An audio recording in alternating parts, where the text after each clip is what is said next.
প্রিয় দর্শক, এখন আমি যে জায়গাটিতে আছি এটাকে যদি আপনি ময়মনসিংহের কলিজার টুকরাও বলেন তাহলে এটা কিন্তু ভুল হবে না। কারণ আপনি ময়মনসিংহের সকাল বলেন, সন্ধ্যা বলেন, মানে সকল সময় অলমোস্ট রাত 11টা-12টা পর্যন্তই এখানে ময়মনসিংহের ছোট বড় সকল বয়সের নারী পুরুষ এখানে এসে ভালো একটা সময় কাটায়। কারণ নদীটা একদিকে যেমন খুবই সুন্দর, আবার আপনার পাশে রয়েছে জয়নাল আবদিন পার্ক, পার্কে রয়েছে বড় বড় বৃক্ষ, আবার পাশে রয়েছে সার্কিট হাউস। পার্কের মধ্যে হরেক রকমের খাবার রয়েছে, আচার এবং শীতকালীন পিঠা তো রয়েছেই।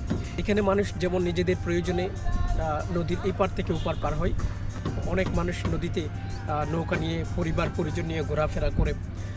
তো সব কিছু মিলিয়ে এই জায়গাটা ময়মনসিংহের সকল স্তরের মানুষের কাছে খুবই জনপ্রিয়।